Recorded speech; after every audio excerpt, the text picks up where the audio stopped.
Magandang hapon, Pilipinas at sa buong mundo. Tayo po ay sa bayang napapakinggan sa Radio La Verdad 1350, ang UNTV Radio. At una sa ating mga balita. Nagbitaw ng matitinding akusasyon si Vice President Sara Duterte laban kay First Lady Liza Marcos.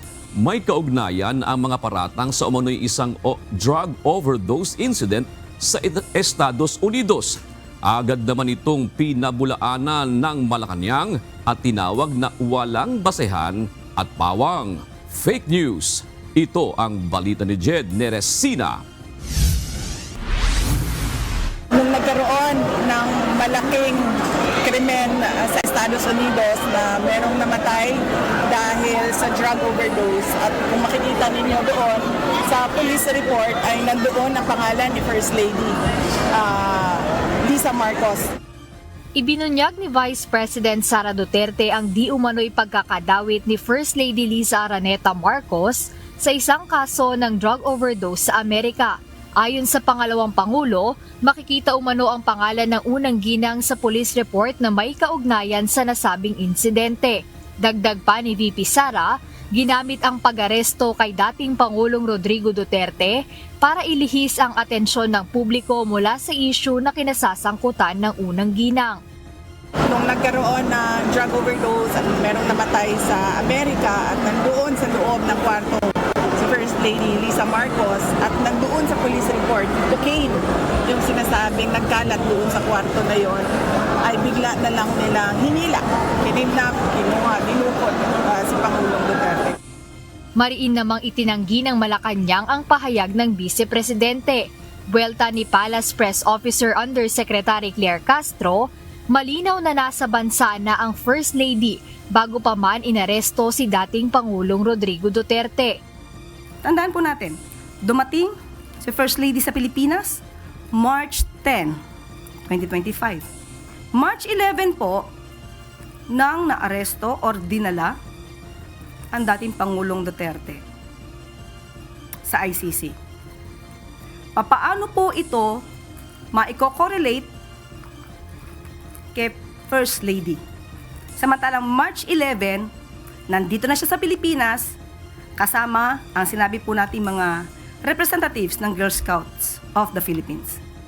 Dagdag pa ni Yusek Castro, malinaw na fake news ang pinalalabas ni VP Duterte dahil wala umanong basehan ang mga akusasyon ng pangalawang Pangulo. Ito po, ang sinabi ni VP Sara, ay walang paggalang sa pamunuan, sa organisasyon ng Girl Scouts of the Philippines. Pinapalabas niya na ang event na to ay hindi nangyari. So, tanong natin, dapat pa bang paniwalaan ang mga sinasabi ni Vice Presidente kung sa kanya naman pala nanggagaling ang mga fake news at disinformation na ito?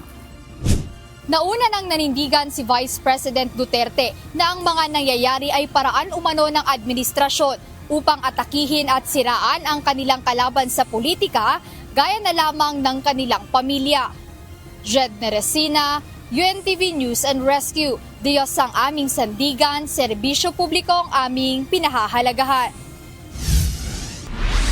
Tinuligsa ng Malacanang ang paninisi ni Vice President Sara Duterte sa Marcos administration kaugnay ng kontrobersiyang kinakaharap ni Congressman Paulo Pulong Duterte. Hinikayat naman ng isang Makabayan Black Solon ang mga biktima ng prostitusyon na lumapit sa Gabriela Party List upang makapaghain ng ethics complaint laban sa kongresista. Ito ang balita ni Rosalie Cos.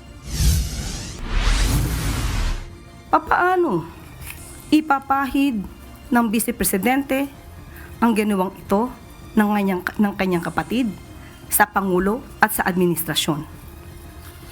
Nabanggit dito na ang pagkuha ng ibang mga kababaihan for their own satisfaction, ang sandaling kaligayahan, bakit ito ibibintang sa Pangulo? Hindi ba dapat sagutin na lamang nila kung ano ang complaint? Sagutin na lang ang reklamo. Ito ang panawagan ni Palace Press Officer Undersecretary Claire Castro kay Vice President Sara Duterte matapos sisihin ng Vice Presidente ang administrasyon ni Pangulong Ferdinand Marcos Jr. kaugnay ng reklamong pananakit at matinding pagbabanta na inihain laban kay Davao City Congressman Paulo Pulong Duterte. Nahaharap sa physical injuries at grave threats complaints ang kongresista matapos ereklamo ng isang businessman na taga Davao City. Kasunod nito, kumalat sa social media ang isang CCTV footage na tila may kaugnayan sa insidente. Giit naman ni Congressman Duterte kaugnay ng video. Sa akong mga kaigsunan Davaoen nyo, karon nakakita na po mong video, dugay-dugay na nahitabo. Sige lang, inyuha gyapong desisyon kung kinsa inyong butohon sa inyong pagka-congressman sa unang distrito. Di ko magbuot o niya giingnan po ko sa abogado kay hantod karon ila pang i-authenticate kung asa gikan ang video. So kay murag nauna man og file ana sa ambot og CIDG ba. Nauna og file sa CIDG ang testimony, ang affidavit sa social media usa sa piskal. So di ko kara himo og statement ana kay wala pa may kadawat og dokumento nga gipailan kog kaso. Sa complaint laban kay Representative Duterte, nabanggit din ang umano'y prostitusyon sa isang private event ng kongresista kung saan nasangkot ito sa gulo. Nang tanungin naman si VP Duterte kaugnay ng kontrobersya ng kanyang kapatid, pamumulitika ang nakikita nitong dahilan. Wala namang ibang ginawa ang administrasyon na ito kundi pamumulitika lang at paninira sa mga kalaban mo na nasa politika. So nakikita niyo na basta merong nangyari na kagawan ng administrasyon, ang ginagawa nila ay sinisira nila ang kanilang kalaban sa politika para matabunan yung totoong issue kanilang bayan.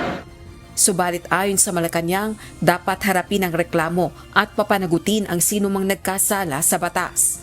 Kung dapat may managot po dito sa ginawa po ni Congressman Pulong, since kanya naman pong hindi idininay, kanya pong inamin ang video, lumalabas sa kanyang interview, di dapat managot ang dapat managot. Sa isyu naman ng prostitusyon, hinikayat ng isang Makabayan Block Solon ang mga biktima na lumapit sa Gabriela Women's Party List. Ito ay upang makapaghain umano ng ethics complaint laban kay Congressman Duterte. Nananawagan tayo at inaasahan natin na maraming magsasalita. It is about time na magsalita ang mga kababaihan, lalong-lalo na yung mga biktima ng abuse and sexual exploitation sa event na ito particular. Isinusulong din ng kongresista ang mas maigpit na parusa laban sa mga sangkot sa pananamantala at pag-abuso sa kababaihan. Rosalie Coz, UNTV News and Rescue. Diyos ang aming sandigan, serbisyo publiko ang aming pinahahalagahan. Sasampahan ng reklamo ng Philippine National Police o PNP ang isang vlogger sa Davao kaugnay sa pagpapakalat ng maling impormasyon o fake news. Ito ay may kaugnayan sa muli gagawing raid ng PNP sa bahay ni dating Pangulong Rodrigo Roa Duterte. Ayon kay PNP Chief, Police Brigadier General Romel Francisco Marbil, paglabag sa Cybercrime Prevention Act of 2012 ang isasampang reklamo laban sa naturang vlogger ngayong araw. Na-identify na po natin yung vlogger na nagkakalat po na yun, and we will be filing yung case. Pina-freeze po natin yung kanyang yung ebidensya, but we'll be filing yung case po. I don't want to name yung tao na ifa-file po naman, but we'll be filing a case dun sa isang tao na nagkalat, na re-raid din namin yung bahay natin. Nauna nang pinabulaanan ni Police Regional Office 11 Director Police Brigadier General Leon Victor Rosete ang lumabas na impormasyon kaugnay sa umano'y raid na base sa search warrant na inisyu ng korte noong April 30. Ang naturang fake news ang dahilan para magtipon-tipon ang mga supporters ng dating Pangulo sa harapan ng bahay nito at sa bahay ng iba pa nitong kapamilya. Inamin ng kumpanyang may troll farm operation umano sa Pilipinas na nagtatrabaho bilang public relations o PR firm para sa Chinese Embassy. Kinumpirma naman ng Commission on Elections sa COMELEC na talamak ang troll operation sa social media at inaasahan ng mind conditioning habang papalapit ang halalan. Nagbabala naman ang COMELEC sa mga politiko na maaari silang madiskwalipika sa eleksyon kung tatanggap sila ng tulong pinansyal mula sa dayuhan. Ito ang balita ni Asher Cadapan Jr. Categorically denies the allegation that Infintas has engaged in any unlawful activity, including the spread of disinformation to influence this coming election. Hindi sangkot sa mga aktibidad ay pinagbabawal ng batas, partikular na ang pagpapalaganap ng mga maling impormasyon para impluwensya ng 2025 midterm elections. Ito ang giniitang Infinitus Marketing Solutions Incorporated sa pagdinig ng Senate Special Committee on Philippine Maritime and Admiralty Zones. Kaugnay ito ng aligasyon na binayaran ng Chinese Embassy ang naturang kumpanya para sa operasyon ng troll farm sa Pilipinas na target ng mga ialam sa nalalapit na eleksyon. Sa Senate hearing, kinumpirma ng co-founder at managing partner ng Filipino-owned corporation na si Pin Lee alias Paul na natanggap nila ang halos 1 milyong pisong halaga ng tseke mula sa Chinese Embassy. This check actually is for the follow-up balance for the event of June 8 in 2023. We hold the event in Manila Hotel for the UPCO event. Actually, President Marcos and some other company joined this event. You were hired by the Chinese Embassy? Yeah, because we are the PR company for Chinese Embassy. Duda naman si Senador Tolentino nang ipakita ng kumpanya ang mga detalye ng ibinayad sa kanila ng Chinese Embassy. You purchased COVID-19 antigen kits? Ano to sa COVID-19 ito eh? Bumili kayo ng kits, bumili kayo ng face mask. That's requested by the President Office. Bumili kayo ng face shield. Teka muna, wala na COVID dun eh. June 9, 2023. Officially, the World Health Organization declared the end of COVID-19. 2022 pata or before. 2023 to. Either you're lying, Mr. Pen. Kinumpirma naman ng Commission on Elections o COMELEC ang mga nangyayaring operasyon ng mga troll na nagpapakalat ng mga maling impormasyon sa social media. Nagbabala naman dito si COMELEC Chairman George Erwin Garcia. Napansin po namin mula ng nakaraang isang buwan, mukhang lumalabas po ang efforts against the COMELEC ay massive disinformation na may mind conditioning. Pag po may nakita tayo na isang lumabas sa social media, halimbawa na nakalagay, sabi, dadayain ang halalan, in just a matter of 30 minutes, ito po makikita ng NBI, 700,000 kaagad ang views. At pagkatapos 32,000 kaagad ang comments. Mukha po naman napaka-imposible na ganun kadami kaagad ang mag-view noon at pagkatapos ganun kadami kaagad ang magko-komento. Mukhang hindi po tao yon. Inaasahan ng COMELEC na magpapatuloy pa ito habang papalapit ang eleksyon. Asahan niyo po sa mga susunod na araw, minamind condition po tayo. And therefore, ginagamit sa amin ang troll farms at ginagamit din sa atin yung naka-autobot ang lahat ng mga information. Paliwanag ni Garcia, tanging magagawa lang nila sa ngayon ay agad na maglabas ng mga pahayag upang linawin sa publiko ang katotohanan. Isa po sa dapat mapag-isipan na po ng ating kagalang-galang na Kongreso, ang social media regulation during the campaign period. Sa problem po natin, Mr. Chair, wala po tayong social media regulation law. Inaasahan ng COMELEC na kung may papasa sa Kongreso at maisa sa batas ang regulasyon sa social media kasabay ng eleksyon, ay maipatutupad rin ito sa susunod na halalan. Asher Cadapan Jr., UNTV News and Rescue. Diyos ang aming sandigan, serbisyo publiko ang aming pinahahalagahan. Natukoy na ng Philippine National Police sa mga dinaanan na pera na ibinayad ng pamilya na negosyanteng si Anson Ke sa mga kidnappers bilang ransom money. Sa ngayon, katulong na ng pambansang pulisya ang Anti-Money Laundering Council upang matukoy kung kanino hihinto ang galaw ng pera na nananatiling nasa cryptocurrency. Ito ang balita ni Lea Ilaga. Parang ahas to eh. Ngayon, freeze mo ngayon, bukas ililipat-lipat lang nila. Yun ang problema natin ngayon. they can make any e-wallet anytime, any second. So they can transfer money at a given, ganun kabilis. Pa-freeze natin ngayon, mamaya wala na yung pera. Dire-diretso, yun ang nagiging problema natin. Habang tumatagal yung humahaba yung paper trail natin, virtual trail.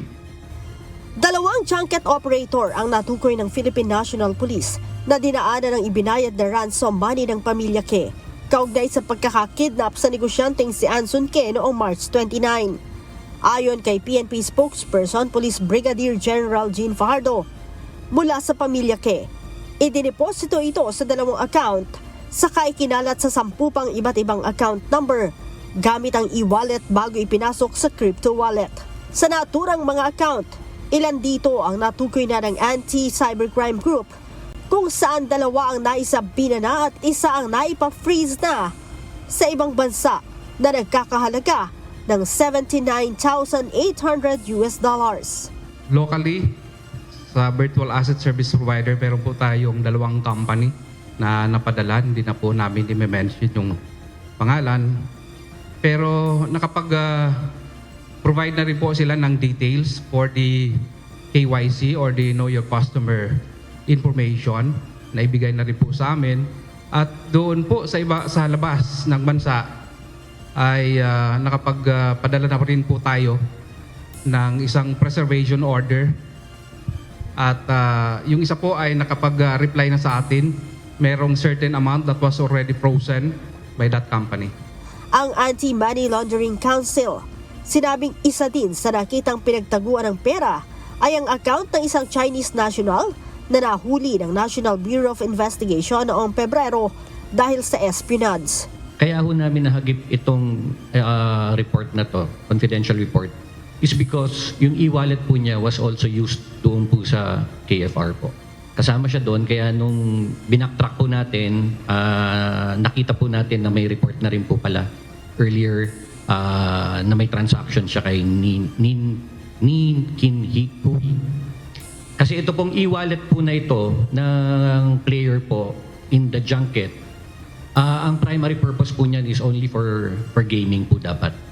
Pero yung nakita po natin dito, nagkaroon po ng exchanges between e-wallets. And that is po what we want to our regulators to check. Gayunman, sinabi ni Chief PNP na wala pa naman silang nakikitang ugnayan sa espionage at kidnapping for ransom. Ang sinasabi lang natin, nagagamit lang itong mga junket for money laundering illegal activities. Ito lang po yung sinapol natin na ito po yung nangyari during the time na pwede ka magpasok ng pera sa atin using the junket. But as of now, there's no correlation between the kidnapping and the espionage. Aminado din ng AMLAC na isang challenge ang pagtukoy sa mga perang nasa crypto wallet. Subalit kinumpirma ng mga ito na nananatiling naka-float sa blockchain ang naturang mga pera. Hindi naman po siya untraceable. We can trace that, especially using po yung tools ni PNP po, ACG. Meron po silang na-identify na 2 exchanges na registered dito, which would allow us to be able to see the KYC po ng mga account holders. Pero yung ginamit po nila na other exchanges na unregistered po sa Pilipinas, that is the challenge po. Samantala, kinumpirma din ng PNP na itinaas na sa 10 milyong piso ang reward money sa sino mang makapagtuturo sa kinaroroonan ni Wen Ligong alias Kelly. Si alias Kelly ang ginamit na pain ng mga suspect para kidnapin si Ke. Ang babae din nila ang siyang nasa likod ng paglilipat-lipat ng ransom money mula e-wallet hanggang crypto wallet. Meron na tayong red notice against these people para ma-alert lahat ng bansa na huwag silang tanggapin o pagtanggap sa kanila, i-free sila at pabalikin dito sa Pilipinas. But as of now, yung si Gong Wenli nandito pa. Si Ke ay dinukot noong March 29. Sa kabila ng pagbabayad ng 200 milyong pisong ransom money ng pamilya nito, ay pinaslang pa rin ng mga suspect ang negosyante, pati ang driver nito. Leia Ilagan, UNTV, News and Rescue. Diyos ang aming sandigan, serbisyo publiko ang aming pinahahalagahan.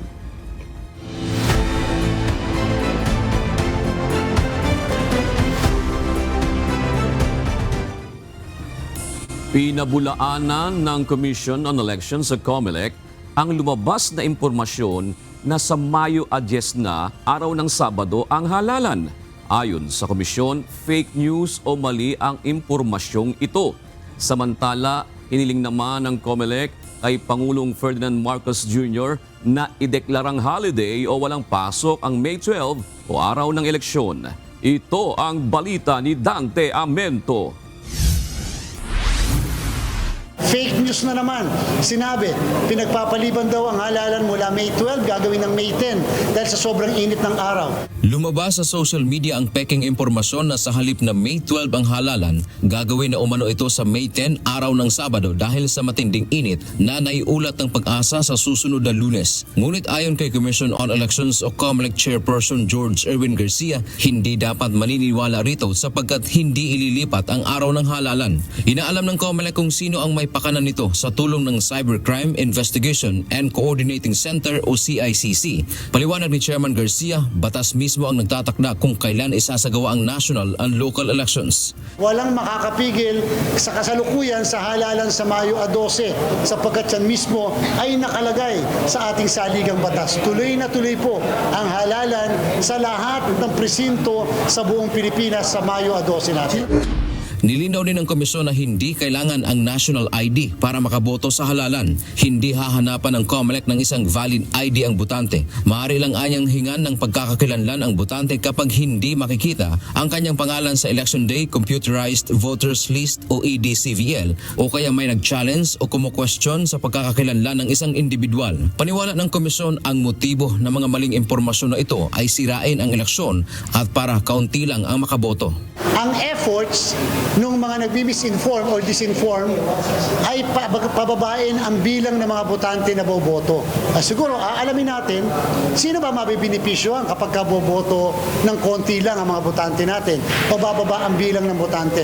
Kasi kung bigla mong sabihin na kailangan ng national ID, sino ba naman hindi naman lahat ng mga Pilipino ay may national ID. So tatama rin ka nalang pumunta sa presinto. Paalala pa ng Poll Chief sa Lunes, May 12 ang halalan sa buong bansa. Sa katunayan, hiniling na nila kay Pangulong Ferdinand Marcos Jr. na ideklara itong holiday o walang pasok. Ito ay para mabigyan ng pagkakataon ang ating mga kababayan na makapunta sa mga presinto upang bumoto.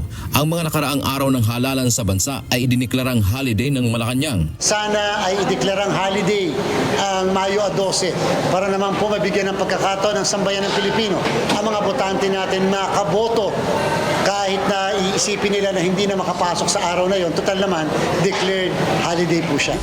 Samantala, bukas ay ide-deploy o ihahatid na ng COMELEC ang mga balota sa iba't ibang Treasurer's Office sa National Capital Region o NCR. Ang NCR ang huling lugar na padadalhan ng official ballots kaugnay ng halalan. Inaasahang sasaksihan ng mga COMELEC official ang ballot deployment mula sa National Printing Office o NPO. Dante Amento, UNTV, News and Rescue. Diyos ang aming sandigan, serbisyo publiko ang aming pinahahalaga.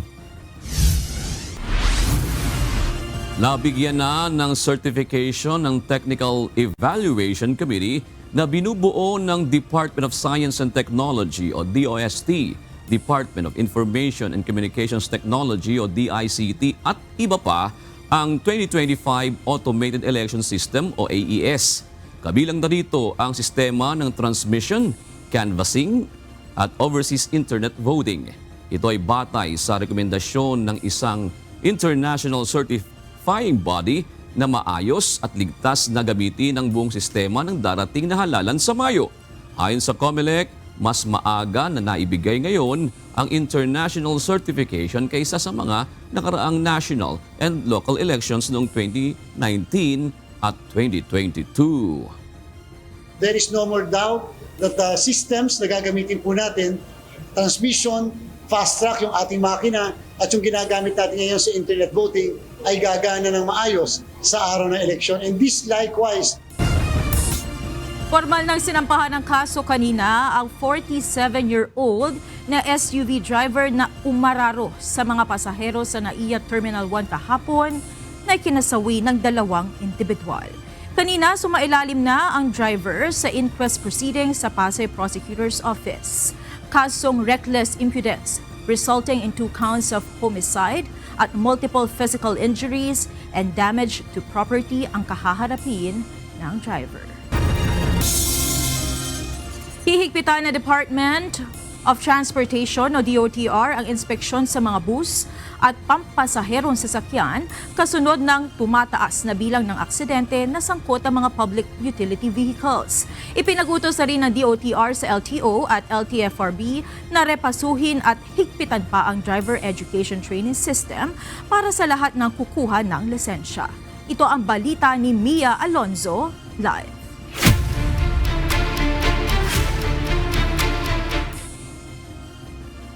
Mia, ano ang nakapaloob sa bagong kautosan ng DOTR kaugnay sa sistema ng pagkuha ng lisensya? Magandang hapon sa iyo, Monica. Posibleng kulangan sa kasanayan ang isa tinitingnan ng Department of Transportation matapos nga itong magkakasunod na insidente na kinasangkutan ng mga driver ng PUV. Kaya naman nais ng DOTR na mas higpitan pa at baguhin itong mga polisiya pagdating sa pagkuha ng driver's license.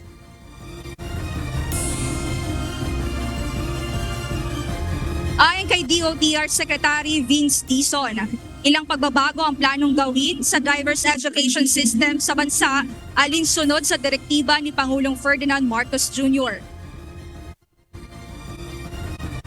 So I'm also asking LTO and LTFRB to fix that. No? From the President himself. Yung driver education natin, kaya magbago niya. Tutuhanin na natin. Again, wala naman tayong kailangan bago, i-reinvent eh. Ginagawa na yan ng ibang bansa eh. Kukopein mo na lang eh.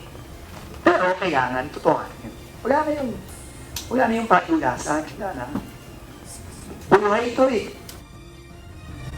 Kailangan aniya ng makatotohanang pagpapatupad at pagsunod sa ibababang sistema na siya nitong direktiba sa Land Transportation Office o LTO at sa LTFRB o Land Transportation Franchising and Regulatory Board.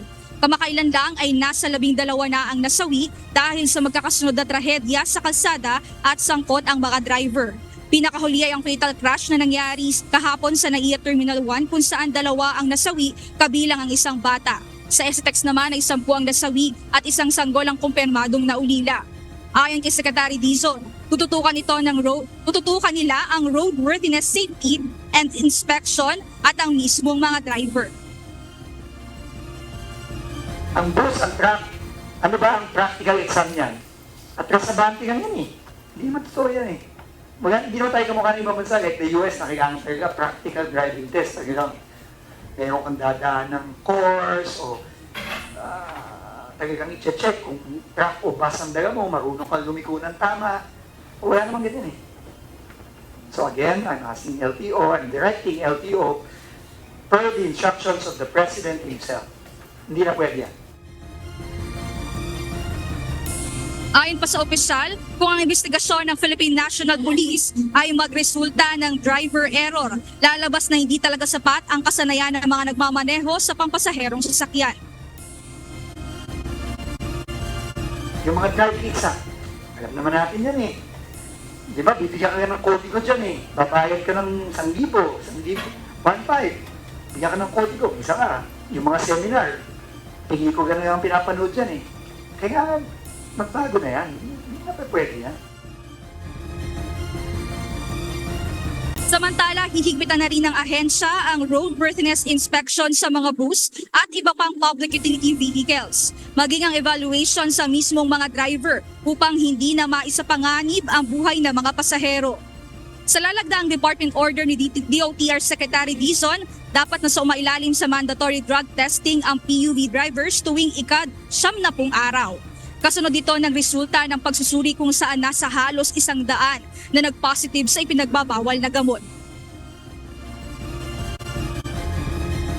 Lahat ng nag-positive, ulitin namin, revoke na ang lisensya. 98 yun. Okay? So para sa mga drivers, at saka lalo na sa mga public utility vehicle companies, if you do not think we are serious, nagkakamali kayo. Revoke na yung mga lisensya niyan. At pinapa-double check ko sa LTFRB at sa LTO kung talagang hindi na nagmamaneho yung mga yan. Kapag yan, pinagmaneho pa rin itong mga PUBs na ito o mga kumpanya ng bus company o ng kahit anong public utility vehicle company, pati prangkisa nyo, i-revoke namin. Ire-require niya rin na hanggang 4 na oras lamang ang haba ng dapat na imaneho ng isang driver. Kung lalampas sa 4 na oras, ay kinakailangan na mayroong karelyebo at hindi dapat konduktor. Sumusunod naman po kami sa mga ganyang mandato. Maganda naman po yan at yung Victory Liner po nakahanda naman sa mga ganyan kasi sa mga malalayong biyahe tulad po ng Tugigaraw, dalawa po yung mga driver natin dyan. Ayon kay Mer, terminal master ng Victory Liner, hindi maikakaila na apektado talaga ang kanilang mga biyahe sa bus dahil sa mga nangyaring aksidente. Pero sa ibababang mandato ng Transportation Department ay wala naman nila silang tutol at nakahanda silang ipatupad ito. Ma'am, regarding sa roadworthiness natin, regarding sa bus, bago naman bumiyahe po yan. Basta galing po ng mga biyahe yan, matik po yan, dumadaan po sa pre-departure inspection yan para ma-check yung mga bus natin. Ganon din sa mga bus natin, kailangang malinis at saka may check maayos ng mga mekaniko. Sa mga driver naman natin, tinitiyak naman po namin na may sapat na pahinga. Monica, isa rin sa binigyan diin ni Secretary Dizon kanina yung pakiramdam ngayon ng publiko na tila hindi na sila ligtas sa mga lansangan gayon din sa mga kalsada. Kaya ayon sa ahensya, isa itong eye-opener kung gumawa sila ng hakbang upang muling iparamdam sa publiko na pagdating sa usapin ng pagbiyahe ay ligtas pa rin naman. Yan muna ang update. Balik sa iyo, Monica.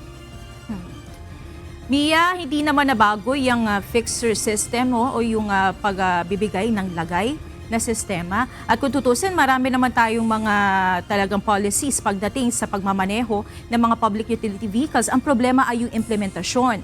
So Mia, ano naman ang aasahan nating pagbabago sa gagawing implementasyon sa sinabi ni Secretary Dizon?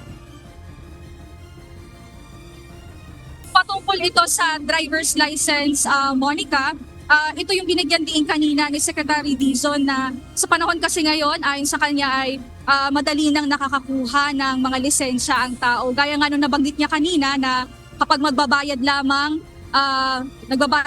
ay nakakakuha na agad ng lisensya. Ngayon, ang gusto nilang mangyari ay gawin ng seryoso ang pagkuha sa lisensya, gayon din ang pagtitake ng mga exam upang maging credible ang mga driver pagdating sa kanilang trabaho at hindi maisalagay sa panganib ang kanilang mga pasahero. Alright, maraming salamat Mia Alonzo, live mula sa Caloocan City. Iniimbestigahan na ng Manila International Airport Authority o MIAA at ng operator ng Ninoy Aquino International Airport na New NAIA Infrastructure Corporation ang mga security bollards na hindi nakapigil sa SUV na umararo sa dalawang nasawing individual. Ayon kay Transportation Secretary Vince Dizon, napag-usapan mismo nila ni NNIC Chairman Ramon ang issue ng security bollards at plano na itong palitan. Sa nangyaring insidente, tila nakadikit lamang sa semento ang mga bollards kaya hindi napigilan ang sasakyan.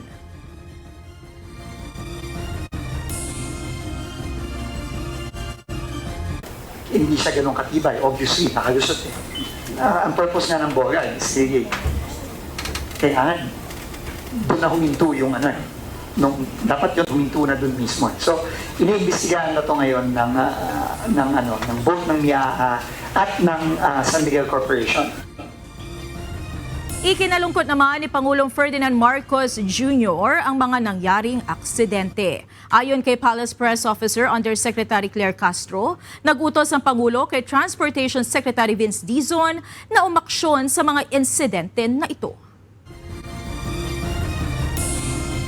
Opo, of course, kinakalungkot po ang mga nangyari. Lalo po may mga buhay po na nawala. May mga kababayan din po tayo nasaktan. Hindi magandang balita po ang ganitong klaseng aksidente. At dahil sa pag-uutos po ng Pangulo na mabigyan agad ng hustisya ang mga pamilya na nasawi. Umaksyon po agad si Transportation Secretary Vince Dizon. Narito naman ang mga balita sa iba't ibang panig ng mundo na ihahatid ng ating global correspondent na si Mariel Latoza mula sa Perth, Australia.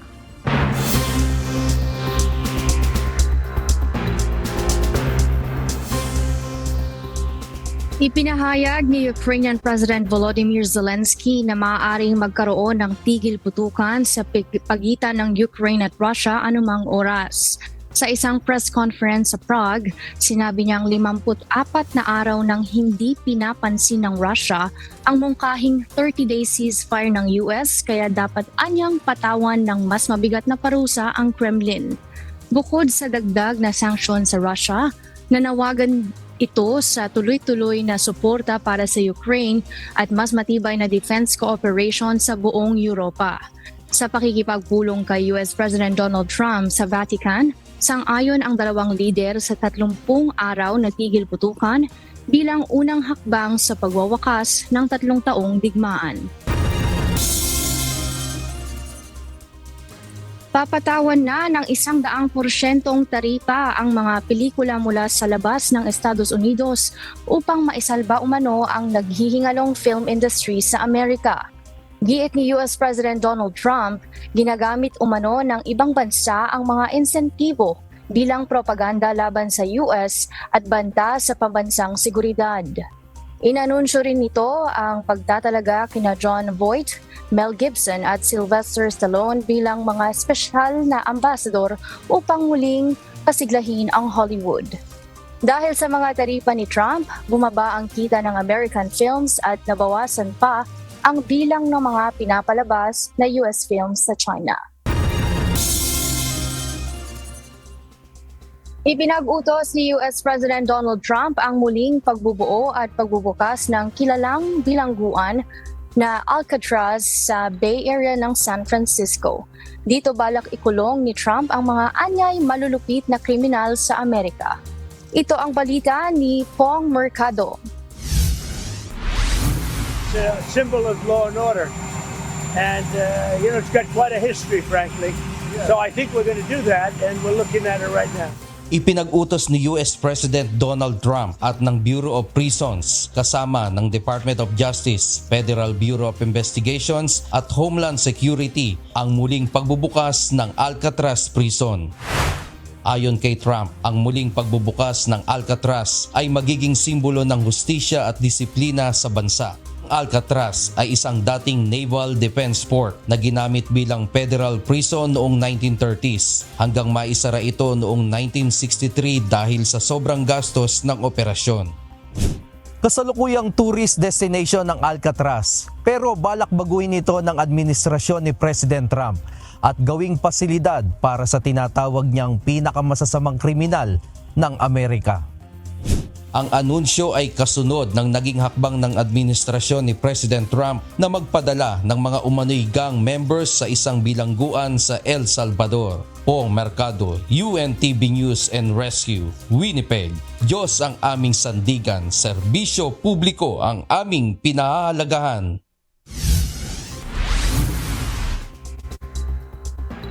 Napigilan ng pulisya ng Brazil ang plano ng isang grupo na bombahin ang libreng concert ni Lady Gaga sa Copacabana Beach na dinaluhan ng mahigit 2 milyong tao.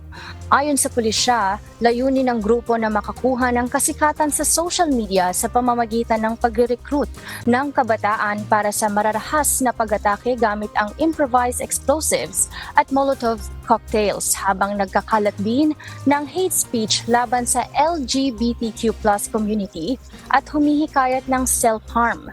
Naaresto ang leader ng grupo sa Rio Grande do Sul at isang menor de edad sa pamamagitan ng Operation Fake Monster na isinagawa ng Justice Ministry at pulisya para pigilan ang banta bago ang makasaysayang event.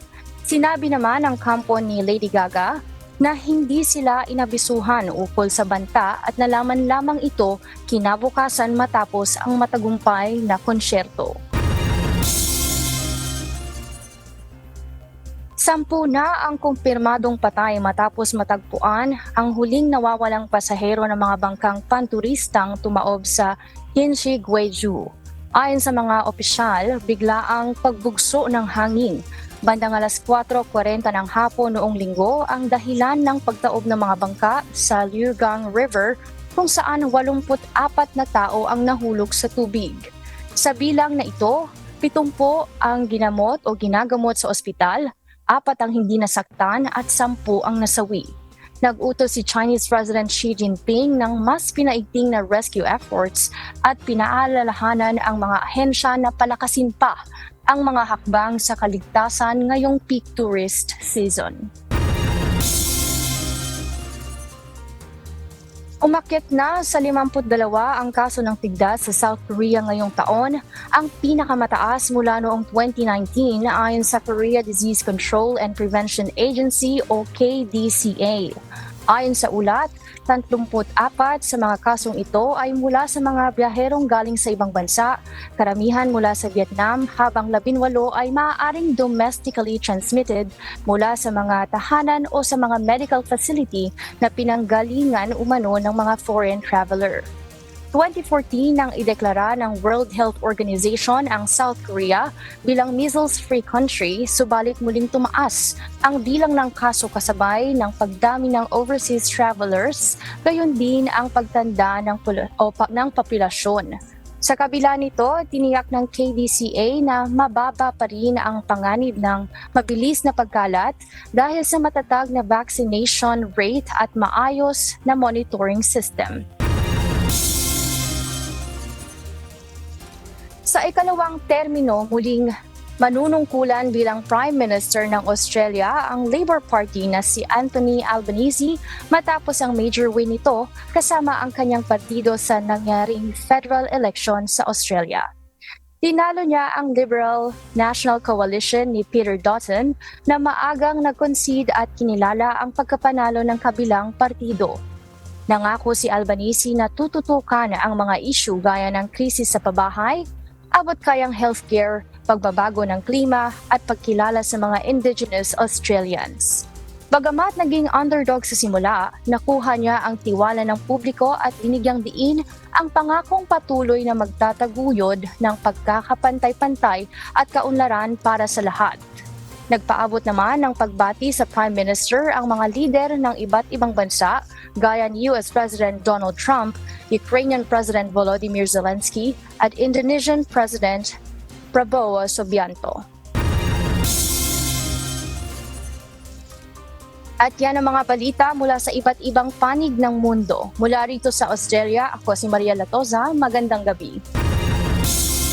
Dadalo si Pangulong Ferdinand Marcos Jr. sa Association of Southeast Asian Nations o ASEAN Summit sa Malaysia mula May 26 hanggang 27. Ito ang kinumpirma ng Malacanang matapos ang pag-uusap sa telepono na Pangulong Marcos at Malaysian Prime Minister Anwar Ibrahim kamakailan. Tinalakay ng dalawang lider ang ukol sa mga kinakaharap na hamon ng rehiyon sa ekonomiya at seguridad.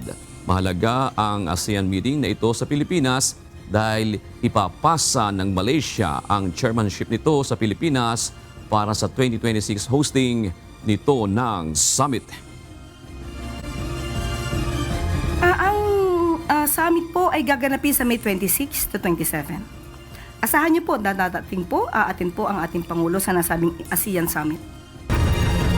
Produktibo ang resulta ng pulong ng Pilipinas at Estados Unidos kaugnay sa usapin ng taripa ayon sa Special Assistant to the President for Investment and Economic Affairs. Ngunit tumanggi muna nilang idetalye ang mga napag-usapan ukol sa reciprocal tariff na ipinataw sa Pilipinas. Ito ang balita ni Nel Maribuhok. During the meeting, we were able to raise all the matters that have been brought up to us by our stakeholders, by the export industries dito po sa Pilipinas. At ang magandang balita po ay I think our discussions were very productive and I believe that the meeting went extremely well. Produktibo at positibo ang naging resulta ng pakikipagpulong ng delegasyon ng Pilipinas sa United States Trade Representative. Ayon kay Special Assistant to the President for Investment and Economic Affairs Secretary Frederick Go na nanguna sa delegasyon, nailahad nila ang lahat ng mga isyung may kaugnayan sa 17% reciprocal tariff na ipinataw ng US. Kabilang sa kanilang tinalakay ang mga industriyang maaapektuhan ng mataas na pataw ng taripa. Una na rito ay ang semiconductor at electronics industry. The first industry we discussed and where we spent the most time on was the semiconductor and electronics industry. Dahil po ito yung number 1 export po natin sa Amerika. Pangalawa po, tinake up din natin ang coconut industry. Napakahalaga po ng coconut industry sa atin dahil ito po ang number 1 agricultural export natin sa Amerika. We also took up the matters na dinala sa amin ng garment industry, furniture industry, at ng food processing industries. Meron din po yung mga automotive parts. So, na-bring up po namin to lahat ng mga concerns and issues ng mga stakeholders natin. Tumanggi munang magbigay ng detalye si Secretary Go ukol sa iba pang mga napag-usapan sa pulong sa US. Partikular na sa isyung may aasahan na bang mas mababa o zero tariff na pataw sa Pilipinas. What I can tell you po is that the technical working groups, so the Foreign Trade Office of the Department of Trade and Industry is taking over from here, discussing with their counterparts at the USTR office to be able to work out the details of whatever discussions we have. Sa kabila naman nito, iniulat ng economic aid ng Pangulo na inaprubahan ng US ang $3.8 million loan para sa Luzon Economic Corridor. Mahalaga ito sa administrasyon lalo na sa pagpapatupad ng Subic-Clark-Manila-Batangas Rail Project. And as you know, this Subic-Clark-Manila-Batangas Rail will be very important to industry and trade, no? Kasi this will link the most important ports in our country. The Subic Port, the Manila Port, and the Batangas Port together comprise over 80% of all volume of port traffic in our country. That's why the Subic-Clark-Manila-Batangas Rail is extremely important to our development. Nel Maribuhong, UNTV News and Rescue. Diyos ang aming sandigan, serbisyo publiko ang aming pinahalagahan.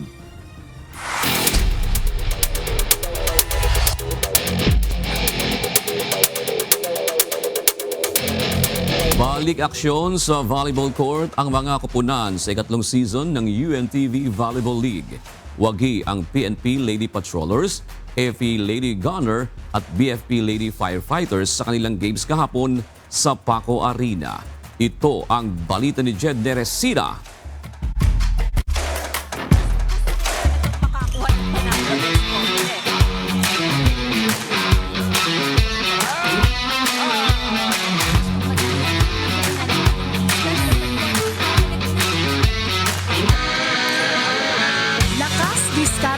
Determinasyon sa court ang ipinamalas ng bawat koponan sa games kahapon live sa Paco Arena, kung saan sa Game 1 hindi nagpahuli ang PNP Lady Patrollers kahit pa nakuha ng Comelec Suffragettes ang unang 2 set sa laro.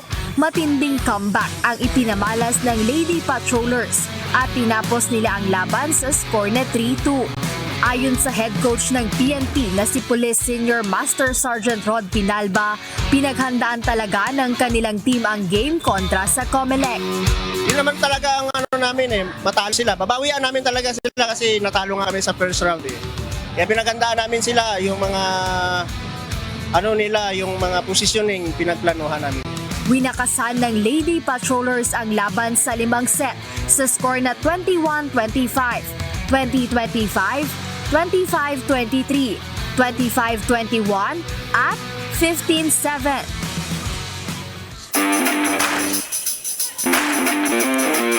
And it is Flores. And that'll score.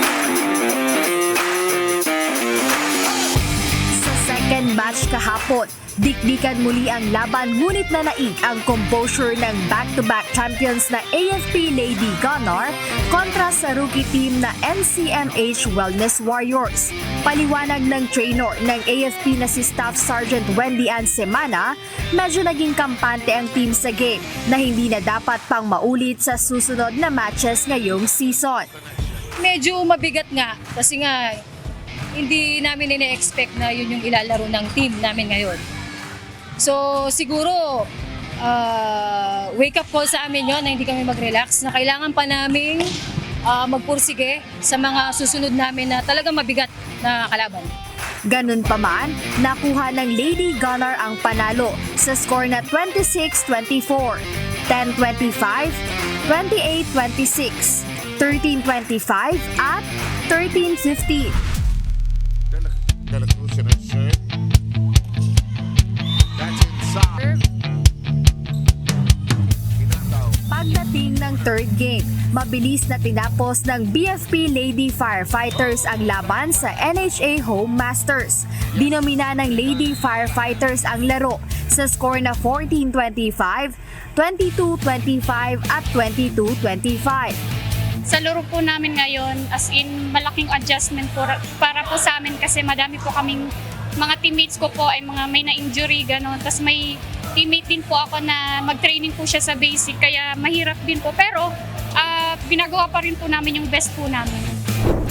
Muli tayong magkikita-kita live pa rin sa Paco Arena sa darating na Miyerkules, May 7 para sa exciting na laban sa UNTV Volleyball League Season 3. Maghaharap sa Game 1 ang PNP Lady Patrollers kontra sa PhilHealth Consulta Health Insurers. Kasunod nito, ang BFP Lady Firefighters laban sa NCMH Wellness Warriors sa Game 2. At AFP Lady Gunner kontra NHA Home Masters sa Game 3. Maaari din itong mapanood via live streaming sa UNTV Sports Facebook page at YouTube channel. Jed Neresina, UNTV News and Rescue. Diyos ang aming sandigan, serbisyo publiko ang aming pinahahalagahan. Naipadala ngayong araw sa Coastal Barangay sa Bulacan ang mga automated counting machine o ACM na gagamitin para sa national and local elections. Isinakay ng bangka at rubber boat ang mga ito para mas mabilis ang biyahe at makarating agad sa mga polling center. Ito ang balita ni Nestor Torres. Bago namin i-dispatch yan, bago pa man sila dumating, yung mga magta-transport, in-inspect na namin. Isa-isa ng kinuha ng mga chairman, electoral board at poll clerk ang kani-kanya nilang automated counting machine o ACM mula sa electoral officer ng Bulacan. Lulan ng kani-kanilang service vehicle, bit-bit na mga ito ang kanilang mga ACM. Merong sumakay pa ng bangka at speedboat para maihatid ang mga ACM sa polling center sa isla. Sa kasalukuyan ay nakasakay kami dito sa bangka kung saan papunta kami sa Barangay Kaliligawan at sa loob ng 25 minutes ay makararating na kami sa lugar para maihatid itong mga ACM at mga supply kasama yung mga electoral board dito sa lugar ng Malolos. Pagdating po sa seguridad ng ating darating na eleksyon, bilang mga electoral board po, kasama ng aking mga poll clerk at ng third member, tinitiyak po namin ang kasagraduhan at seguridad ng ating mga ACM na gagamitin. Dahil alam naman po natin na yung magiging resulta nito ay magkakaroon ng malaking impact pagdating sa mga susunod na mga mamumuno sa ating bansa. Dito po kami sasakay, ano lang po ito, less than 15 minutes, nandun na kami sa proper na place na pagdadalhan. Na Mayan Elementary School. Sa kabila ng mainit na panahon at banta ng malalakas na pag-alon sa gitna ng karagatan, maayos na narating ng grupo ang isla. Bakas dito ang malaking sakripisyo ng PNP. Sa isla, sakripisyo po talaga dahil siyempre, ang transportasyon kasi is bangka talaga. Hindi katulad sa bayan is maraming transportasyon. Sakripisyo lang po para sa bayan to eh. Nakikita po namin at nagpapasalamat po kami at kahit po sa kabila na kami ang pinakamaliit na barangay sa coastal area ng Lungsod ng Malolos ay nabibigay po ng pamahalang nasyonal at lokal ang kahalagahan na maibigay at maiserbisyo ang karapatan ng bawat mamayan. Sa tala ng COMELEC Bulacan, aabot sa 2,551 ang kabuang ACM sa Bulacan at may extra pa itong 355 contingency ACM na reserba pamalit sakaling may masira. Sa polling center naman ay may total na 567 kung saan 15 sa mga ito ay sa coastal barangay mula sa bayan ng Paumbong, Hagunoy, Malolos, Obando at May Kawayan. We have to handle the machines very carefully kasi especially may coastal barangays tayo. To handle it with care kasi machines naman yun. To make sure na wala tayong problema sa functioning. Samantala, inaasahan naman ng Bulacan Comelec matapos ang araw ng eleksyon sa May 12 ay maibalik sa kanila ng kumpleto ang ginamit na ACM. Nestor Torres, UNTV News and Rescue. Diyos ang aming sandigan, serbisyo publiko ang aming pinahahalagahan. Sinimulan nang ipadala sa mga polling center ang mga automated counting machines at iba pang election paraphernalias na gagamitin sa Davao City. Higit 1,000 ACM ang nakatalagang i-deploy sa lungsod. Ito ang balita ni Gladys Tuabi, live.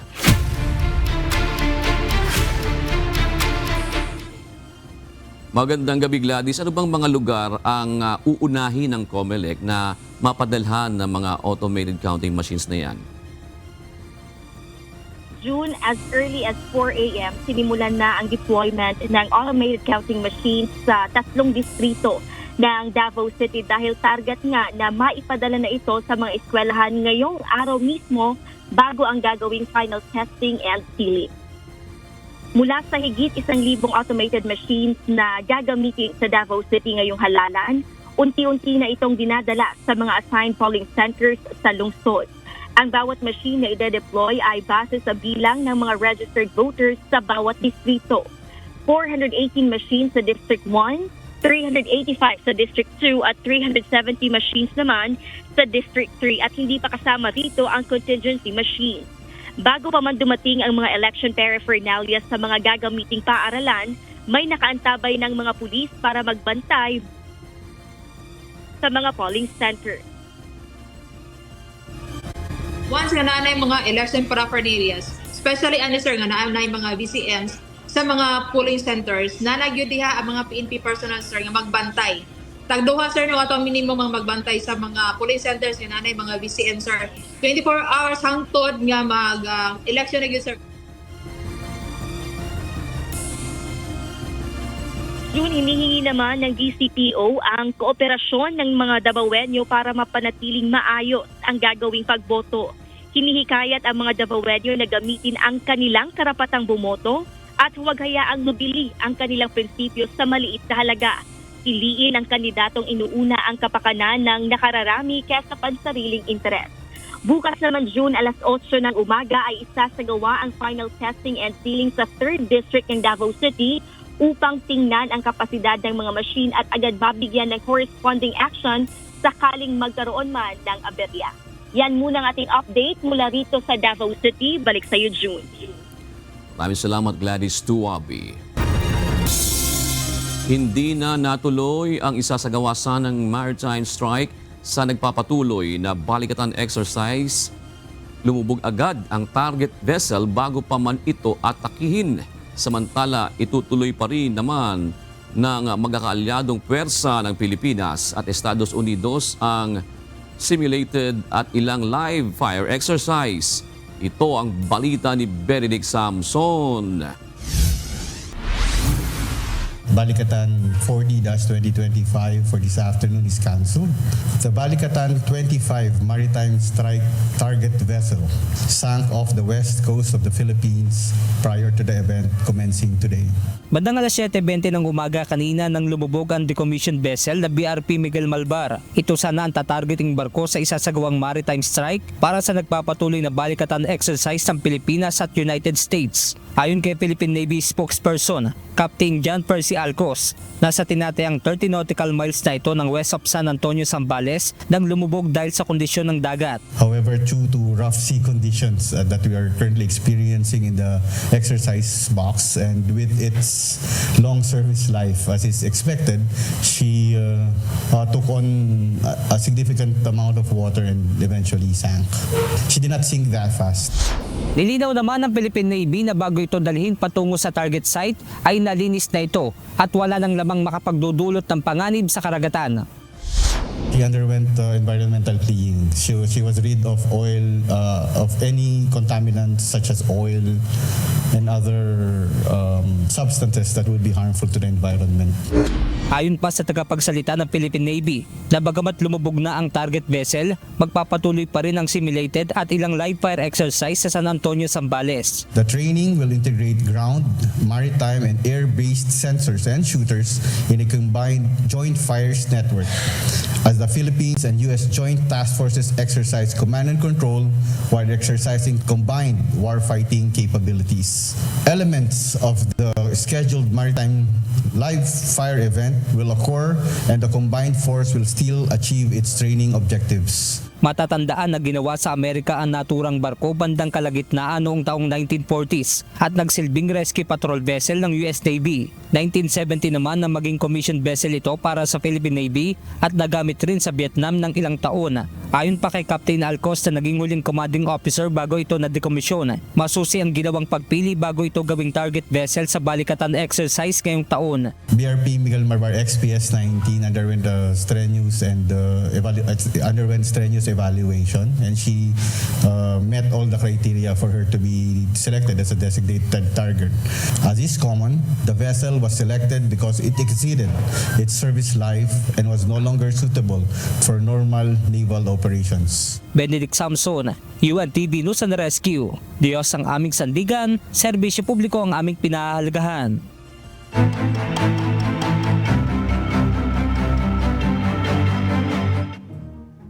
Nagsimula na ang mga estudyante at ilang out-of-school youth sa kanilang summer job. Ito ay sa ilalim ng Special Program for Employment of Students o SPES ng Department of Labor and Employment. Ito ang balita ni Grace Doctolero. Pangarap ko is maging computer engineer. And nakakatulong yung para doon kasi mahal din yung mga college para sa computer engineering. Mahirap lamang ang pamilya ni James, kaya ngayong bakasyon sa halip na magpahinga at i-enjoy ang panahon kasama ang pamilya at kaibigan, mas pinili nitong magtrabaho para kumita ng pera na magagamit sa kanyang pag-aaral sa kolehiyo. Isang rason is pera kasi kailangan po talaga yung pera kung magpupunta ka sa college or saan gusto mong pumunta after high school, senior high school.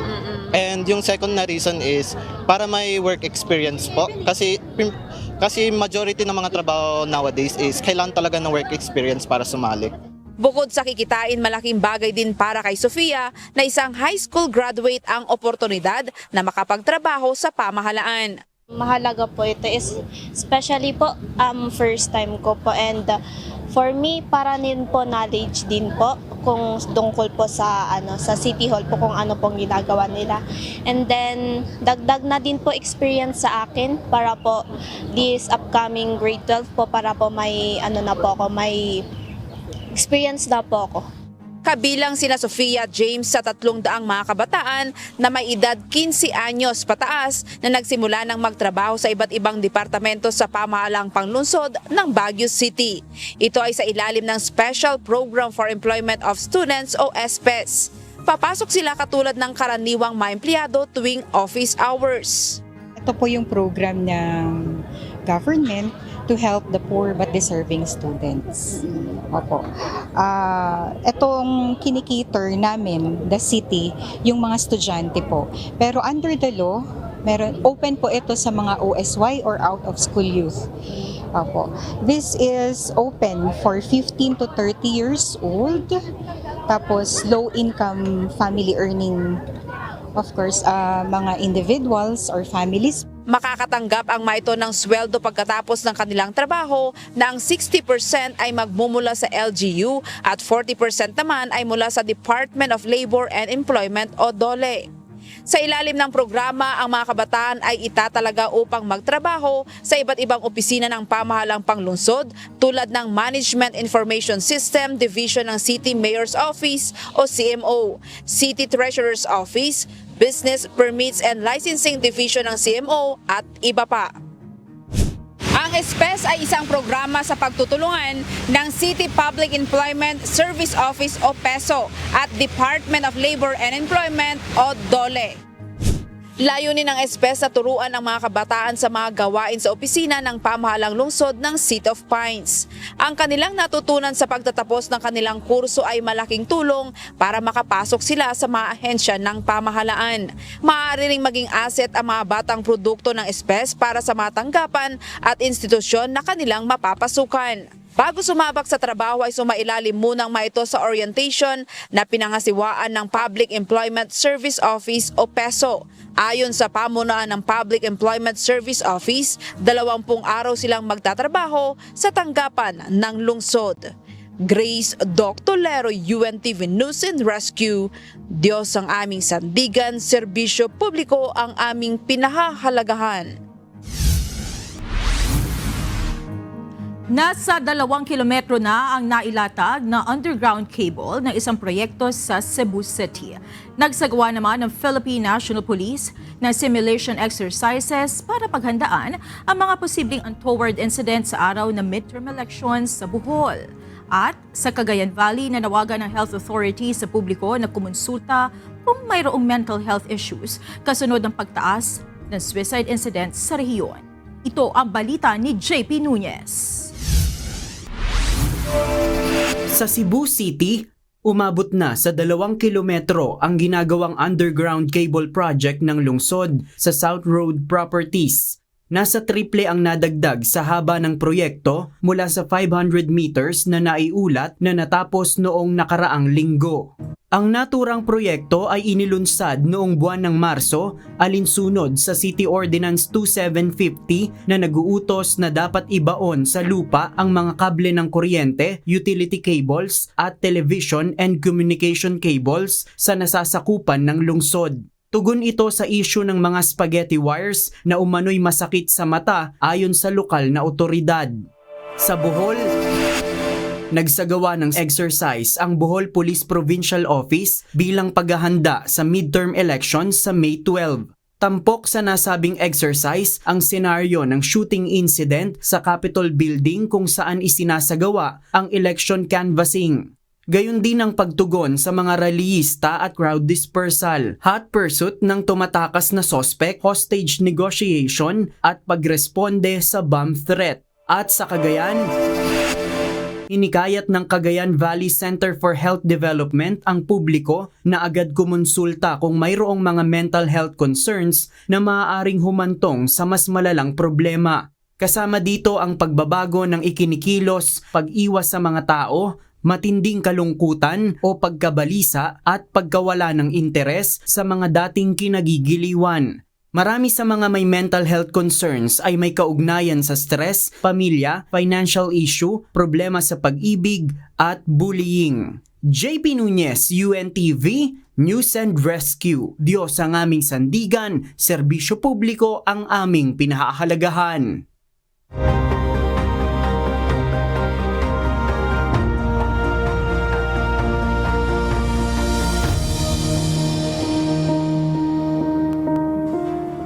Magkasabay na nagsagawa ng blood donation activities ang Members Church of God International o MCGI Guagua Chapter sa Pampanga at sa Rizal.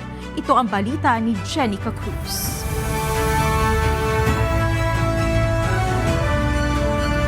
Napakahalaga sa National Kidney and Transplant Institute o NKTI ang dugo na nagsisilbing pandugtong ng buhay ng isang kidney patients.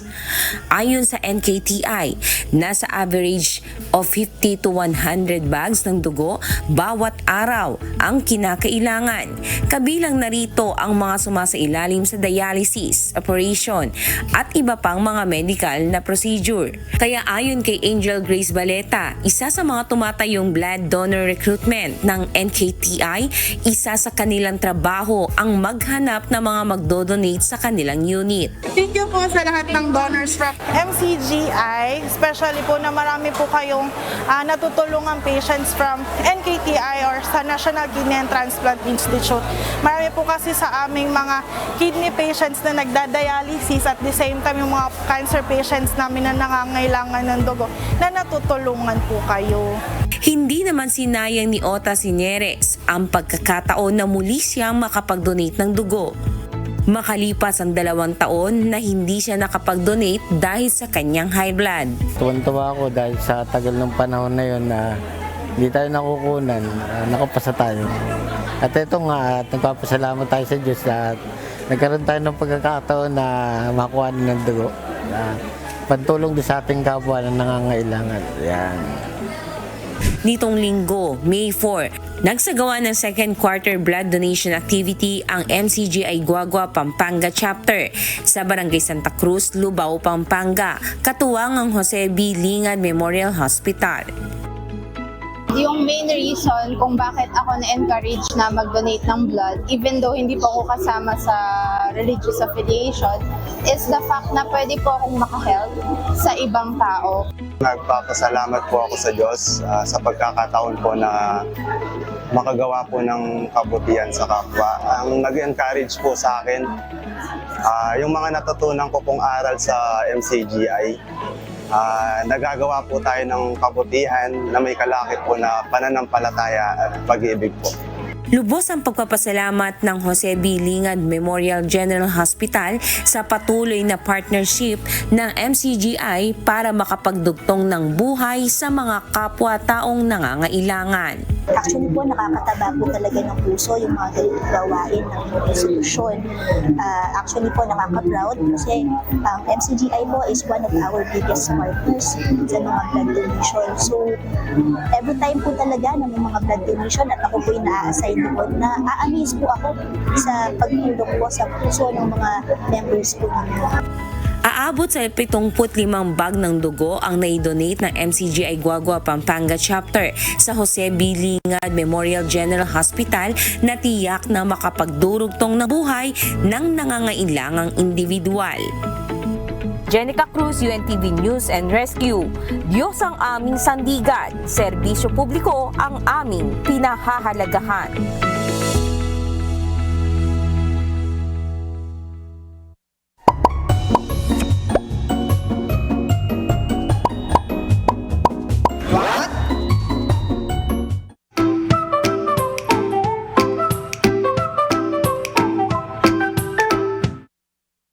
Dagdag kaalaman po, gaano ba kayo katagal umihi? Alam nyo ba, may sinasabi po ang siyensya na may kinalaman pala sa ating mga kalusugan yung tagal at bilis ng ating pag-ihi. Alamin po natin. 5 seconds siguro, 10. At ano kabilis? Ganun siguro. Kuya, katingin nyo, gaano po katagal dapat umihi? Mga 10 seconds. Bakit? Wala. Na ba yun? Sapat na yun. Oo, seryoso to. Ang tagal mo sa pag-ihi, may sinasabi tungkol sa kalusugan mo at may scientific rule na nagpapatunay dito. Ayon sa mga scientists sa Georgia Institute of Technology, lahat ng mga hayop o yung mga mammals na higit 3 kilograms ang bigat, oo, pati elepante, umiihi ng halos 21 seconds lang. Tinatawag nila ito na the law of urination. At dahil ang mga tao ay tinuturing din na mammal, dapat hindi lalayo sa 21 seconds ang tagal ng pag-ihi natin. Kung sobra o kulang, may senyalis ito ng problema sa pantog. Mas matagal, pwedeng may pamamaga o prostate issue. Mas madalas, pwedeng overactive bladder. Lagi mong tinitiis, risk yan sa UTI o kidney damage. Ang sabi ng mga eksperto, umiihi ka ng 8 beses sa isang araw kung tama ang iniinom mong tubig. Huwag tiisin ang ihi at bantayan ng tagal, lalo na kung palaging lagpas 30 seconds. Kaya next time po na umiihi kayo, baka gusto nyong magbilang kung matagal ba o mabilis ba, kasi baka yan na po ang unang step na baka meron tayong mabigat na karamdaman. Sana po may natutuhan kayo at laging tatandaan, mapalad po ang tao na nakakasumpong ng karunungan at ang tao na nagtatamo ng kaunawaan.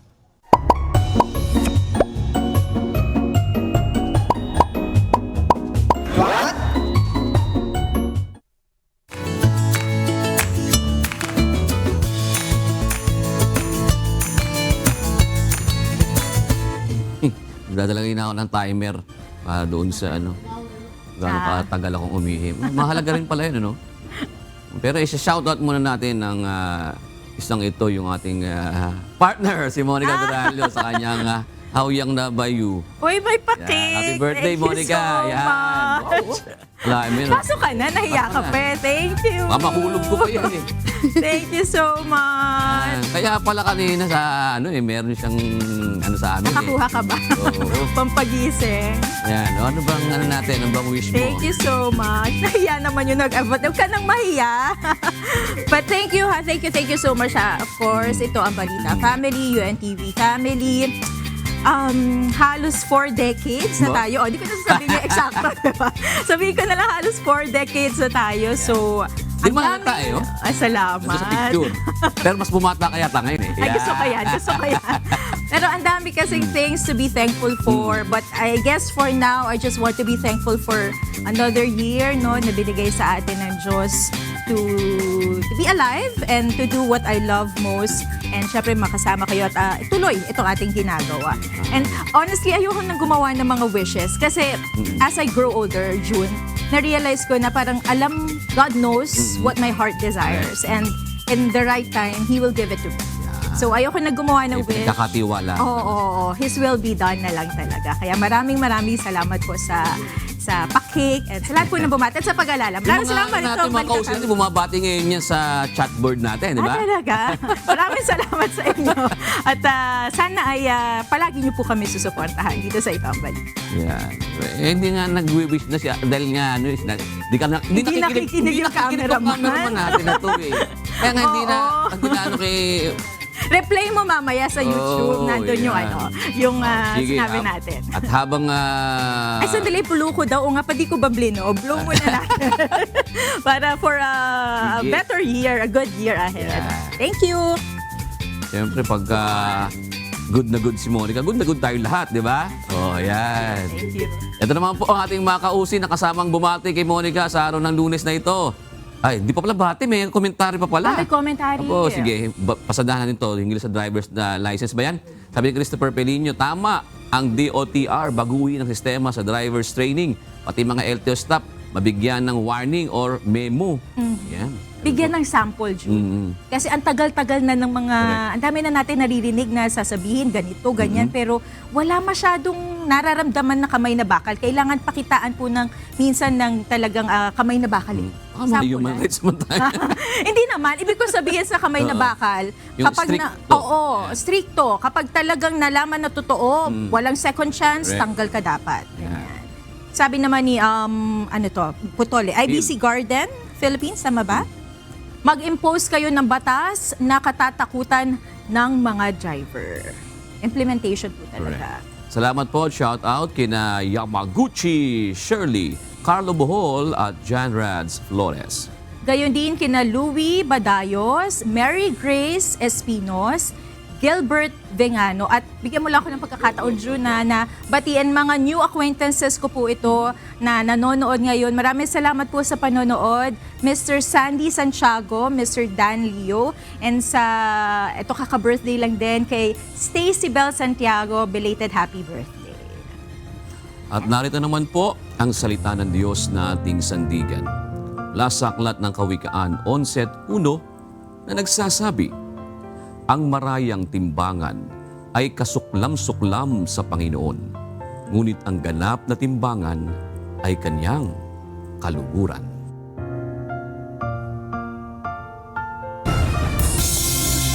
At yan ang naging kabuuan ng ating balitaan ngayong gabi.